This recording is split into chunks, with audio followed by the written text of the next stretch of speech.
Hello, hello. Good morning, good afternoon, good evening, wherever you are in the world. David will be here in a minute. He's just finishing up with a Zoom call, and we are going to be talking about what we eat and what we don't eat. It's a question that I get asked a lot, so we're going to discuss it with you. I'm sure there will be things that you disagree with. Good evening. Hopefully there'll be some things that you agree with. David's an athlete. He's a triathlete, a world champion Ironman, and he's got his next competition. Here he comes in a couple of weeks. Stop. I'm not a world champion. I race in the world championships. I thought you were a world champion. No, not yet. I thought you held that because you were. I'm just going to the world championships for the 6th time. So I've been a few times. Anyway, hello everybody. Well, you're a world champion to me. I know, she's just... I know. We are going to be talking about what we eat and what we don't eat. So. And why. And why. What we believe. Now this might not be your belief, and indeed you will be able to find endless experts on social media, on the internet, who will prove that what we're saying is wrong, but you'll also find endless experts who will prove that what we are saying is right. And I'd just like to say that we are always willing to change. If we speak to somebody like Ben Bickman, who is a god in our household. He's the insulin expert. Yes. And then you've got Dr. Sean, who's the visceral fat expert. Sean O'Mara online. Yes, I will tag them all. But we are very much in their boat, right? We are, and we are omnivores. We have a preference for eating meat, and we're going to talk about that and why we have a preference for eating meat. Protein and fats. It is hard to get enough protein if you're not eating meat, right? Correct, but shall we give some structure to this? Okay, let's do that. You're the structure person. Okay, Caroline doesn't do structure. I like a little bit of structure. So what we'll do is, I think, describe our diet, what we eat as nutrition, which may come as a bit of a shock for some of you because Caroline doesn't eat as much as the average man or woman in the street, but still has huge energy, lots of strength. It works for me. It works for her. Yeah. And I'm an athlete, so I spend a lot of time training at the moment, around 4 hours each day, starting very early in the morning. And I fuel for the energy expenditure and the muscular growth that I'm hoping to elicit from getting my body to adapt to the stresses that I put on it. But there are some people whose boat we're in, who will say that you don't need to eat as many carbs as you do with the amount of exercise you do. Absolutely, and this is where we look at what works for you. What works for you. Now, so we're going to start with Caroline. Take us through your daily intake and how you do it. I haven't eaten today. Have not had a moment. I cannot believe it's 4 o'clock. I haven't eaten. I've been drinking my drink and seriously, I had even forgotten that I hadn't eaten. Because Caroline doesn't suffer from what some people suffer from, which is hunger. Hunger tends to be... But I've taught myself. Yes, absolutely. But we are lucky. We know, well, not lucky, we are in a unique position perhaps that we have never been obese. And when you have been obese, then you get more craving than those who have never been obese. So even if you are fit and healthy and are not carrying too much adipose fat, the fat on the inside, or fat on the outside of your body, when you're fit, in other words, and healthy and unsick, then you tend to not be so hungry. When you are sick and in distress and you have metabolic dysfunction, then you tend to be hungrier. So Caroline has never had that problem. No, I have. Never been overweight. If I eat, it makes me more hungry. That's You know, fair. if we go out in the evening and eat a lot for supper because we're out and the food is amazing, which I do, the next morning I will be more hungry. Isn't that interesting? So you prepare your body for food, it gets adapted to taking in more food and immediately wants more. Now, there are a couple of things that might be at play here. One, if it is pleasurable food, then we get a hit of dopamine, which comes from the brain, and that is a more hormone. It's not just a reward hormone for eating more, but it actually tends to make you want more. Now, if you avoid sweet things, pleasurable sweetness, Like Maltesers. a chocolate cake. If you avoid these things, then you will actually get less cravings for them. But this is a catch-22 situation. If you're used to eating sweets after dinner in the evening and before bed, And we've been through phases like that. and we occasionally do at weekends. We do, but we have been through phases, and I can't remember when, but when we have chocolates or we have ice cream every night of the week after. Probably that would be after we've been away, where it's sort of become a little bit of a naughty habit. Because you do love desserts. But we go back on it hardcore, so it'll be right, no sugar. Monday to Friday. Maybe you can have something on Saturday, but we're going to be really good this week. So let's just get back to where we were before. And you haven't eaten yet. No, So and you I can't. don't even feel hungry. But we do need some calories to go in at some point. How are you going to achieve those calories today? Oh, well, I have a dinner tonight So you're going without to, you. well, that means I might be hungry tonight because I can't cook, won't cook. So because if I'm hungry tonight, I've got to make sure I don't go near the bread basket. Absolutely. Because that's the first thing that's put on the table. So Caroline is now saying that she eats generally once a day. She uses a magic drink that she's sipping on at the moment, which actually goes to the same place as Ozempic in terms of your appetite, although it's completely natural. And so she will sip her drink during the day, eat in the evening, and has all the energy that anybody could have, let alone somebody who is now 60. Thank you very much. And I don't exercise daily. I gave up running a few years ago because if you're on this, I was going to say diet, but this lifestyle, look at like Primal Bod, for example. Her body is incredible. It's better now than it was 4 years ago when she started this. I think she might be carnivore. But the protein is building up her muscles, and she doesn't have to exercise as much as she did when she was eating sugar. So this is Caroline's diet, and she's now talking about protein. There are 3 macronutrients that we look at. One is fat, one is protein, and one is carbohydrate. Carbohydrate can only be used as fuel. And if you put too much fuel into your body, then the excess fuel can only be stored. And it is stored as fat. But if you only eat... That was a pregnant pause. Yeah, I know. Dramatic. Very dramatic. Keep going. So if you only use protein and fat, they can be used for other purposes. They have other values to your body. And they can be used, well, fat certainly is a great fuel. Protein is a repair.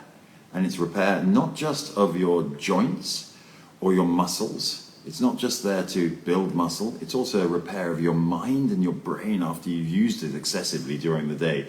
This brain, especially a big intellect, like this one, will use a huge amount of energy. So you eat proteins.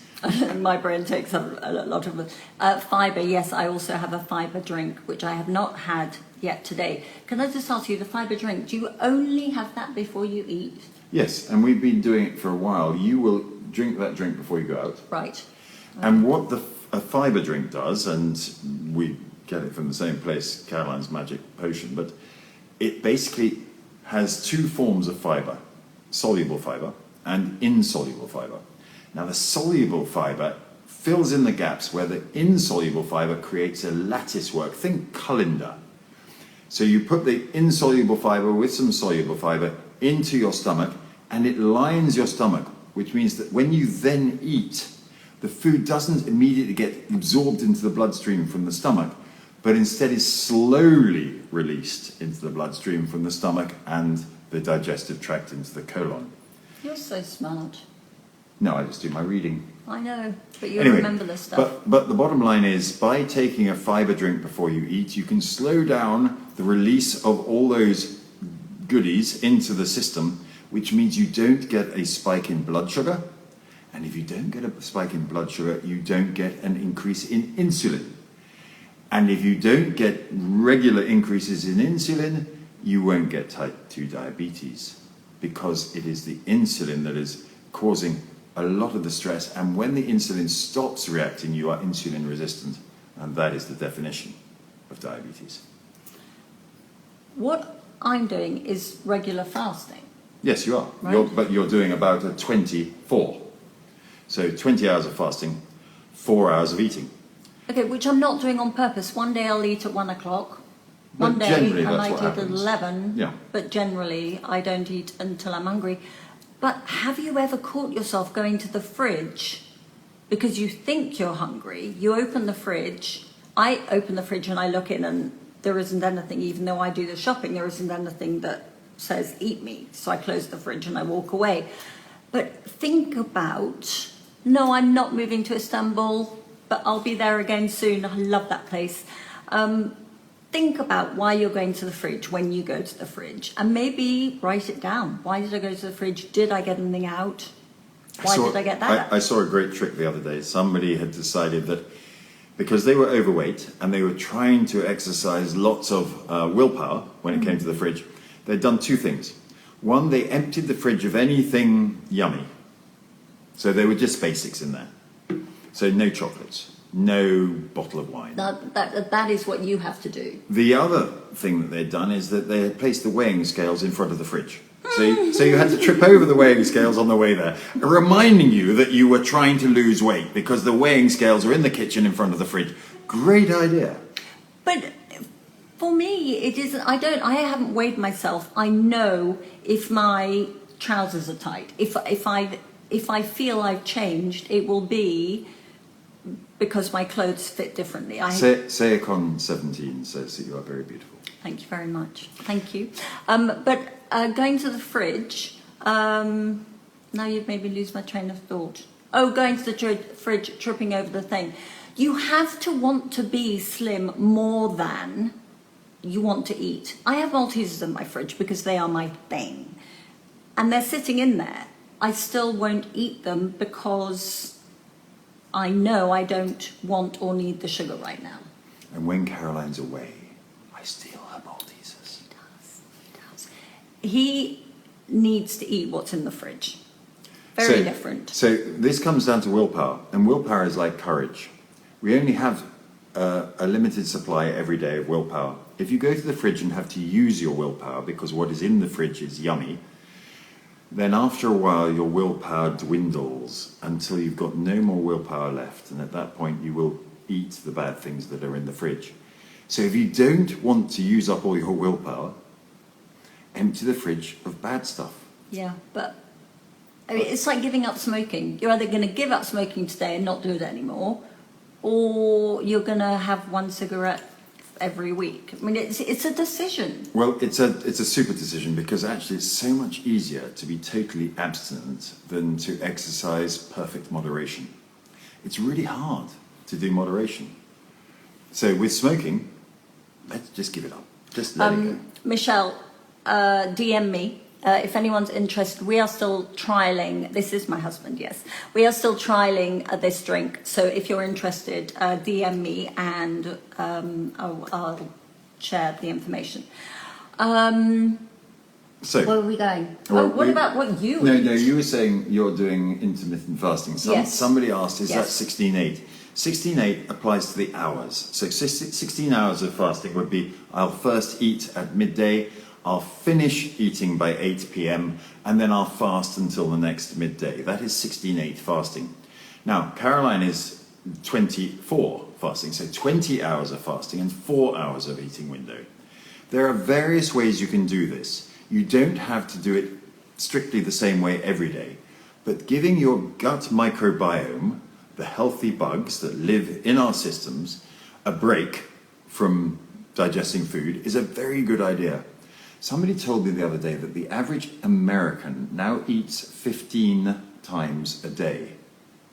Now, what they were saying was the average American, which means that the good ones are eating once or twice, the bad ones must be eating all the time. And what they're saying about that is that they're snacking. It's nuts now. It's a Coca-Cola from the fridge. That's eating because it's all sugar in Coca-Cola. Or an orange juice, same thing.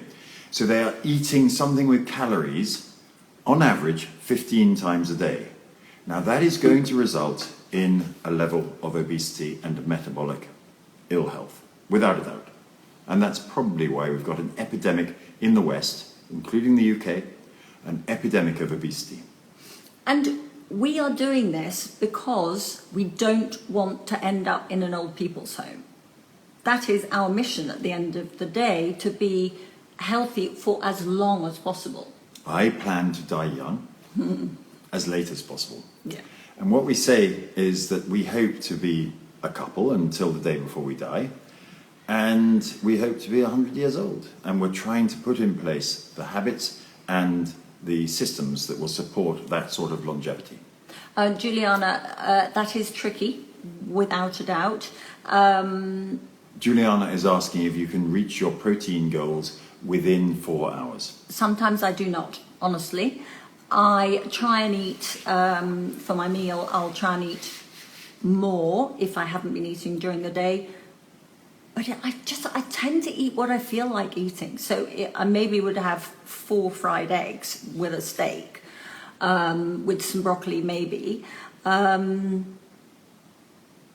I also use Ben Bickman's Meal replacement shake. If I'm going to the gym, I do have that. And it's 25 grams of protein, I think. It's called Get Health, and we'll put a link I'll tag in. that also.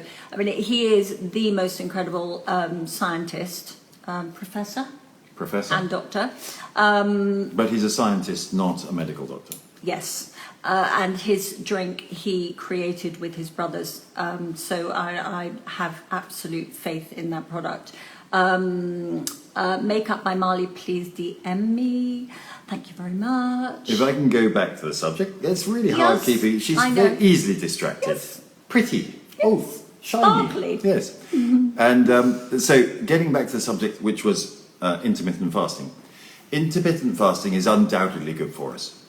Now, intermittent fasting coupled with a specific intake of low carb, high protein, high fat is, in our view, the most successful and most productive for us. Now, I'm an extremely demanding calorie count because I train for 4 hours a day, and I'm an Ironman, which is a long swim, an even longer bike, and a long run. Hours. So I need protein and I need fats. Now, we don't generally need carbohydrate because absent carbohydrate, our body will make a carbohydrate replacement. In our liver, we are capable of producing a byproduct of burnt fat that is called a ketone body. And that is like rocket fuel for our minds and is really good for us. So when it comes to intermittent fasting, the longer you can fast safely and with energy, the better, frankly. And we sometimes go to a water fast. I do a 72-hour fast probably every 2 to 3 months, which is 3 days of just water. And I fast sometimes for 12 and 36, which means I'll eat on Monday, I won't eat on Tuesday, I'll eat on Wednesday, I won't eat on Thursday, I'll eat on Friday. That is 12-36 fasting. And all that allows your body to burn out all of the rubbish that we keep in our bodies, and it's called autophagy, and it cleans our cells and it cleans our systems while we are fasting. So, fasting is good for you. A water fast from time to time can even improve the situation. And if you can get into the habit of 16-8 or even 12-12, just 12 hours of no food, then you give your gut microbiome a chance to recover and to be healthy and to do its job properly.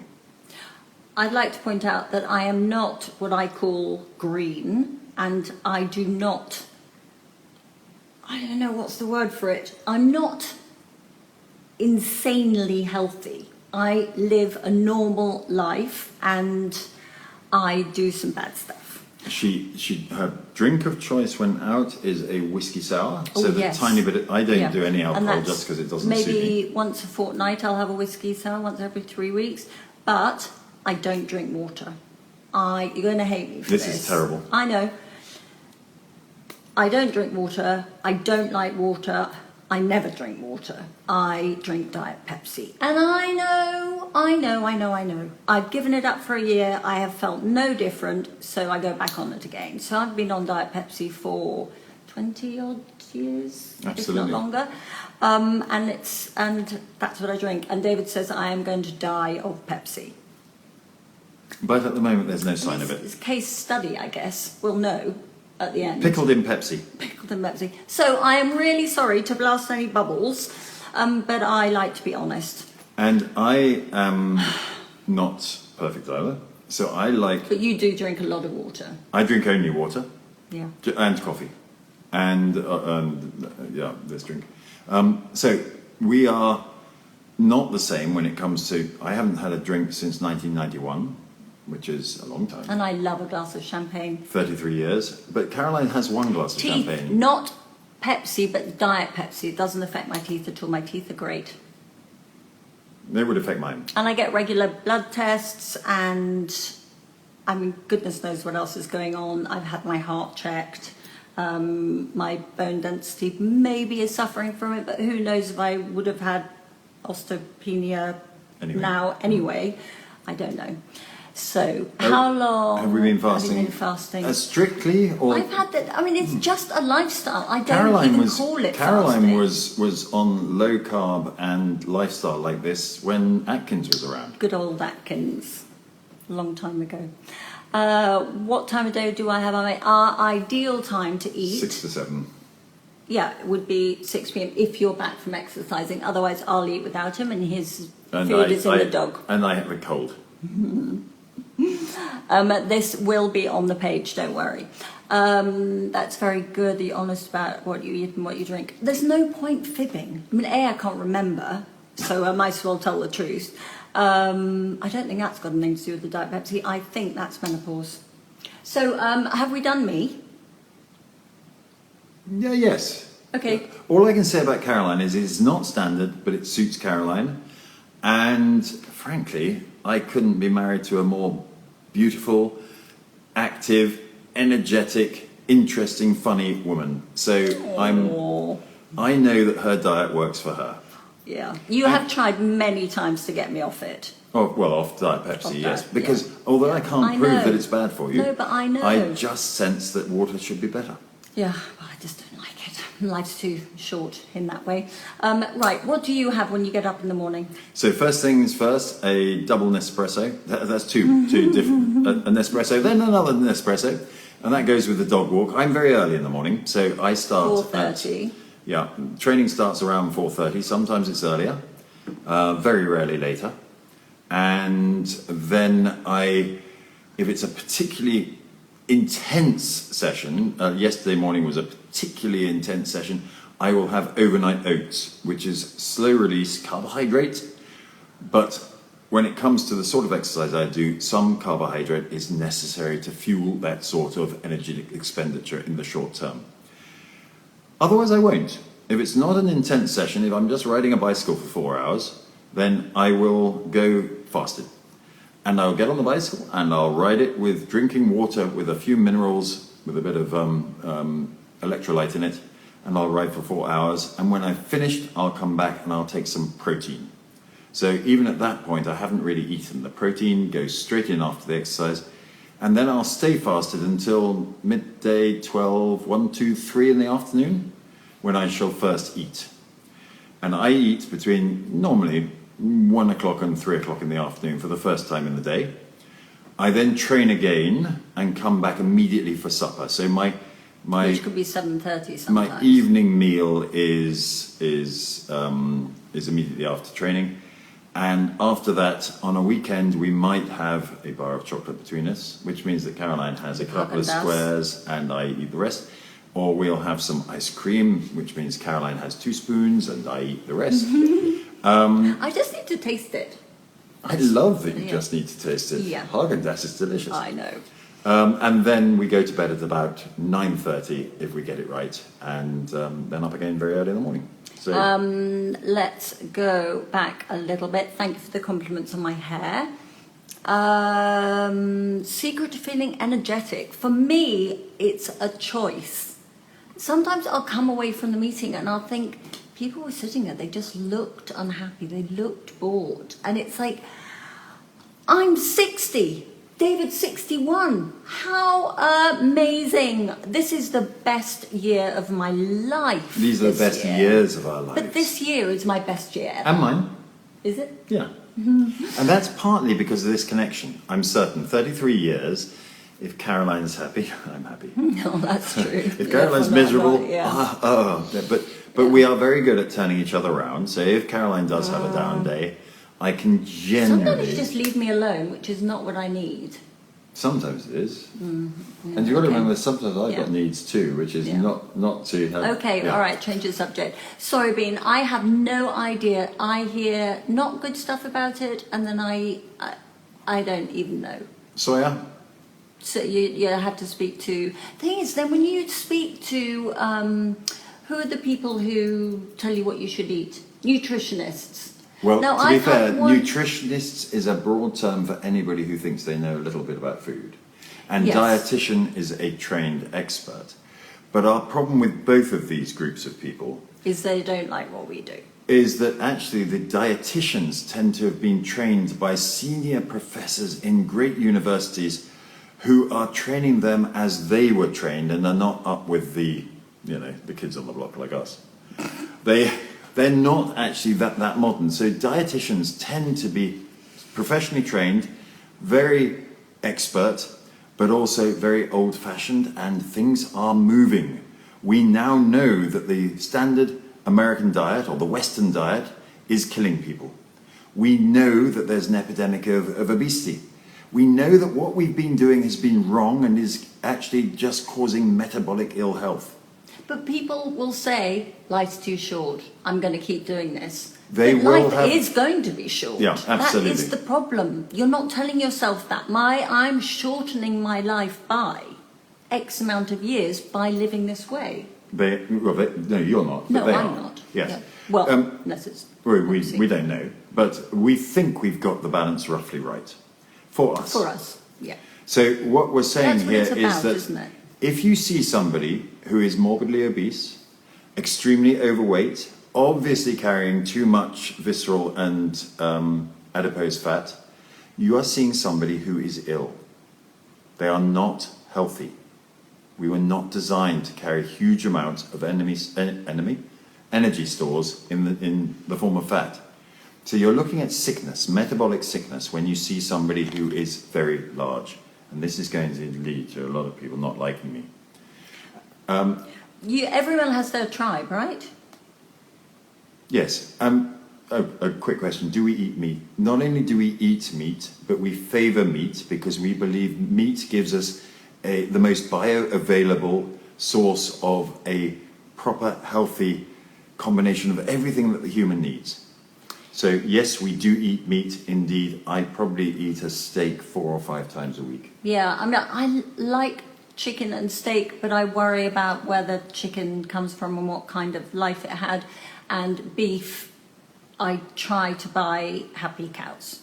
Caroline, you are activator in Gallup. Well, funny you should say that because I have my Gallup things here. Individualization is my number one. But I'm the activator. I am number one activator in Gallup. Then I'm a developer. Then I'm a then positivity, and then woo. Which means she's really good at talking to all of you and loves it. And when she's talking to all of you, she gets a huge amount of energy from it. I do. Talking to people really gives me energy, and it makes me so happy. I come away from a meeting with... Caroline is a contributor. She has learned that happiness comes from meaningful work, meaningful relationships, contribution and gratitude. And she has all of those. Definitely not vegan. No, we are not vegan. No. The thing about veganism, and I'm again going to polarize the audience here, the thing about veganism is it's a middle class habit because it's very expensive to get everything you need from vegan sources. And even when you get most of what you need, there are certain vitamins that you're going to have to supplement with, and supplements are very expensive. Poor people generally cannot afford to be vegan. The most bioavailable food is meat.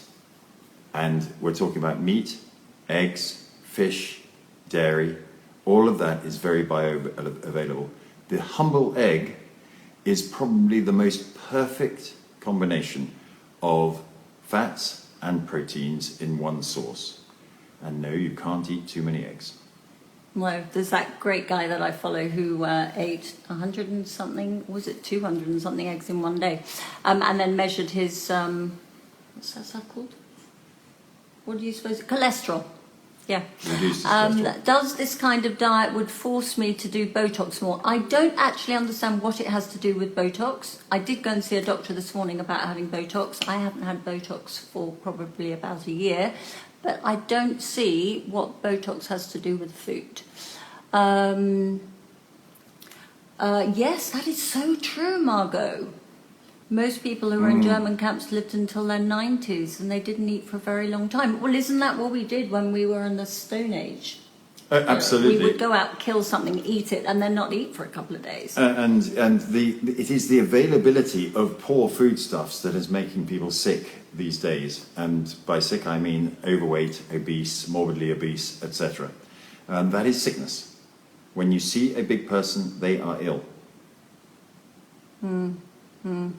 Yeah, look at that. That lady is saying that her youngest son was body shamed because he was so slim. So wrong. Well, we've got to change this. And one by one, hopefully, we'll get our message across, because you're not allowed to use terms anymore. You're not, like surgery. Did you know surgeries aren't allowed mirrors in them?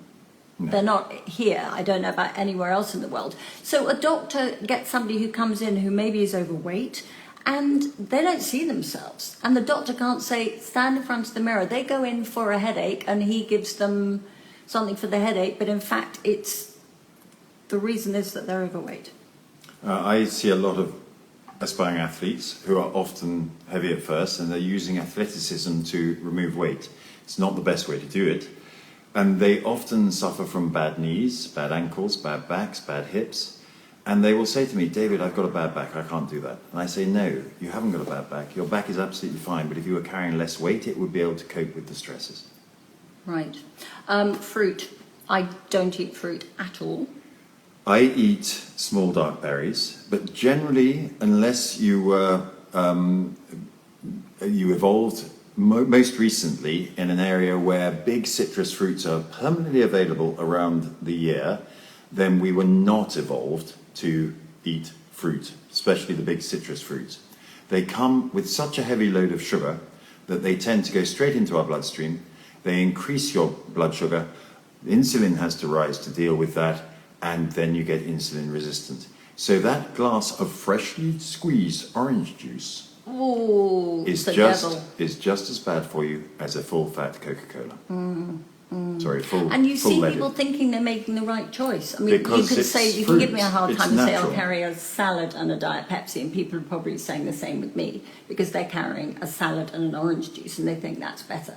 But actually, it isn't. No, definitely Even not. though my Pepsi's poison, orange is berries sugar. and skin aging. Berries, small dark berries, and some people use this as a good excuse to drink a glass of red wine. It's not. You'd have to drink an awful lot of red wine in order to get the benefit. Small dark berries have something called resveratrol in the skin, and that is a good antioxidant. But anything larger than a strawberry is probably going to be too much sugar for the benefit that you're getting from the skin, etc. So generally, fruit and your 5 a day, as we've been told in the West for so long, is not a great answer. 5 a day by all means, 5 different veggies. I can go with that as long as they're not potatoes and etc. Or basically root vegetables. But 5 a day on fruit, no, it cannot make sense. It's too much sugar. And it is natural sugar, but it's still sugar. Supplements are in my I Love, in my stories. I've got a picture in there of the supplements that I take. I take magnesium and sometimes vitamin D, vitamin C. But this is a great point by Naturopath Dubai. The bad guys are seed oils and sugar. Yeah, absolutely. Seed oils. Professor, I just was watching her. She has done these papers on why not all seed oils are bad for you. So I'm going to do a live with her and she can tell us all. So there are experts who argue against everything. But sugar, everyone says sugar's evil. Sugar, if it was invented today, would be classified as a poison. And those seed oils that you are using to cook and fry with, etc., those are a poison too because of the way they use ghee, use coconut oil, use extra virgin olive oil or olive oil as long as you don't cook it too hot.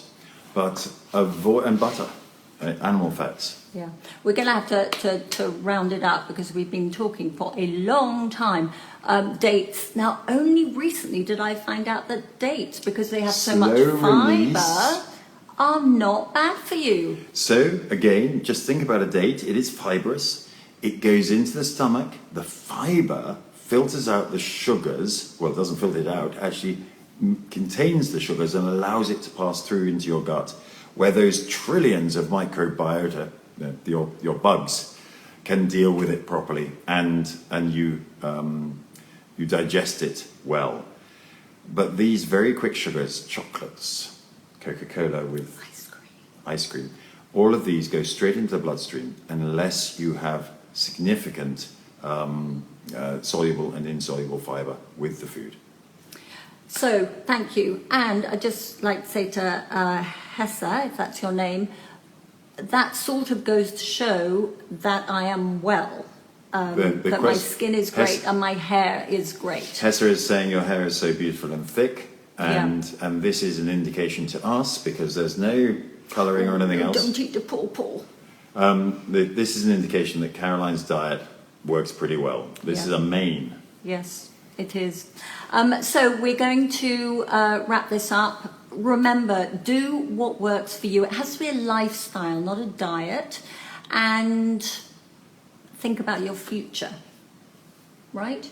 Absolutely. No old people's homes and no wheelchairs. My prescription for most people is a little bit of intermittent fasting, a balanced diet where you reduce carbs wherever possible. Real food.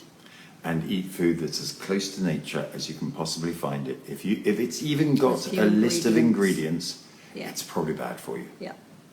We will, Vicky. Thank you so much for joining us. Have a great day. Goodbye all.